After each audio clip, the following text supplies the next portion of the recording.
Amerika Serikat meminta bantuan China untuk menggunakan pengaruhnya mencegah Iran membalas serangan Israel. Sementara itu, China juga mendesak AS memainkan peran konstruktif di Timur Tengah. Hal ini diungkapkan Menteri Luar Negeri AS Antony Blinken dalam pembicaraan telepon dengan Menlu China Wang Yi pada Jumat 12 April 2024. Kekhawatiran akan pembalasan oleh Iran telah meningkat setelah terjadinya serangan Israel terhadap gedung diplomatik Iran di Damaskus, Suriah pada 1 April lalu. China pada hari Jumat mengonfirmasi bahwa panggilan telepon itu telah dilakukan. Juru bicara Kementerian Luar Negeri, Mao Ning, mengatakan Menlu Wang telah menyatakan kecaman keras terhadap serangan Israel tersebut. Dia juga menekankan hak yang tidak dapat diganggu-gugat atas keamanan lembaga-lembaga diplomatik dan kebutuhan untuk menghormati kedaulatan Iran serta Suriah.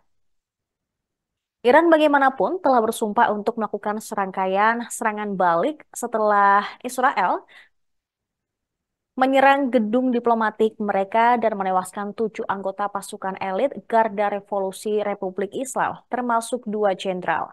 Amerika Serikat juga telah berulang kali mengajukan permohonan publik agar China berbuat lebih banyak untuk mengatasi krisis ini, termasuk melalui tekanan terhadap Iran yang mendukung Hamas. Sebaliknya, Beijing juga mengkritik AS terhadap bias terhadap Israel. Sementara itu, Menteri Luar Negeri Australia, Penny Wong, juga meminta Iran untuk menahan diri setelah Israel menyerang kedutaan besar mereka di Damaskus awal April lalu. Dia mengimbau Iran untuk menggunakan pengaruhnya di Timur Tengah demi mendorong stabilitas kawasan tersebut. Wong juga meminta Iran untuk mendorong Hamas segera melakukan gencatan senjata, kemanusiaan, dan pembebasan sandera.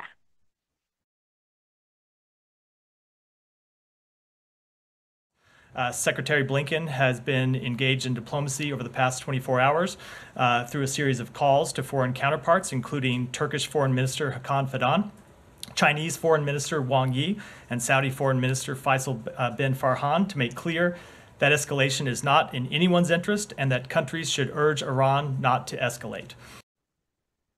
Seorang pejabat Amerika Serikat mengatakan bahwa Iran dapat melancarkan serangan ke tanah Israel dalam waktu 24 hingga 48 jam ke depan. Sementara itu Israel juga telah mempersiapkan kemungkinan serangan terhadap tanahnya atau Israel Selatan ataupun Utara. Para pejabat pemerintahan Joe Biden menilai bahwa Iran sedang merencanakan serangan udara yang lebih besar dari biasanya terhadap Israel dalam beberapa hari mendatang.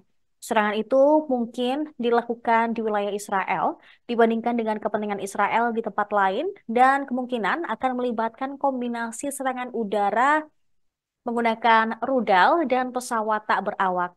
Dia mengatakan serangan tersebut bisa terjadi dalam 24 hingga 48 jam ke depan.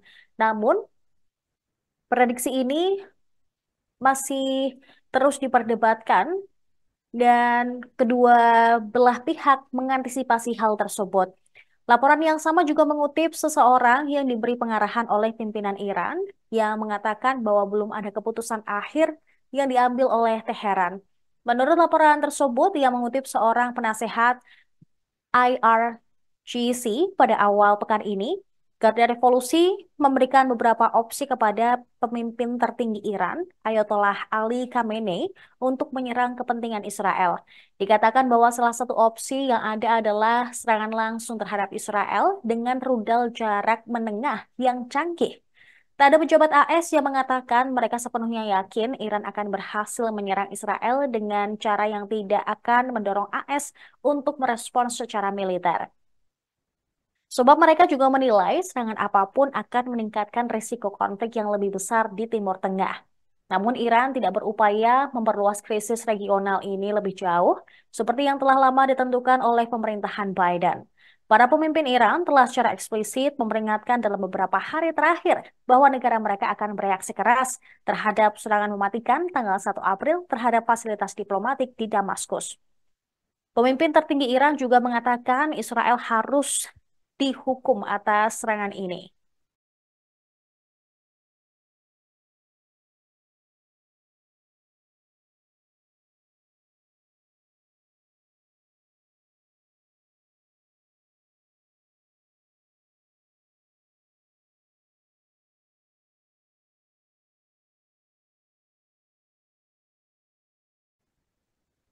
Pemimpin Hamas Ismail Haniyeh menyangkal bahwa putra-putranya yang tewas dalam serangan Israel minggu ini adalah kelompok pejuang tersebut. Dia menekankan kepentingan rakyat Palestina diutamakan di atas segalanya. Hal ini sebagai respons saat Haniyeh ditanya apakah serangan Israel yang menewaskan anak dan cucunya akan berdampak pada perundingan pada Jumat 12 April. Haniyeh juga menekankan pihaknya berusaha mencapai kesepakatan untuk gencatan senjata dan pembebasan sandera setelah serangan Israel yang menewaskan 3 putranya dan juga 4 cucu-cucunya. Namun, pendudukan masih menunda dan menghindari tanggapan terhadap tuntutan tersebut. Berbicara di Qatar saat menerima ucapan bela sungkawa, Haniyeh mengatakan kepentingan rakyat Palestina ditempatkan di atas segalanya. Kantor berita Israel Wala melaporkan bahwa baik Perdana Menteri Netanyahu maupun Menteri Pertahanan Yoav Gallant sebelumnya tidak diberitahu mengenai serangan pada hari Rabu terhadap putra-putra Haniyeh.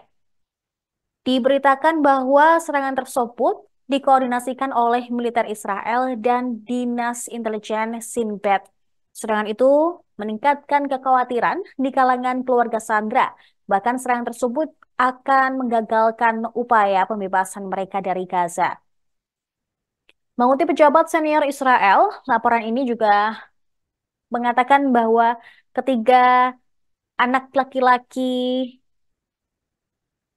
petinggi Hamas, yaitu bernama Amir, Muhammad, dan Hazem Haniyeh. Mereka menjadi sasaran sebagai pejuang Hamas dan bukan karena mereka merupakan putra pemimpin politik Hamas. Militer Israel juga tidak mengomentari laporan bahwa 4 cucu Haniyeh ikut terbunuh dalam serangan tersebut.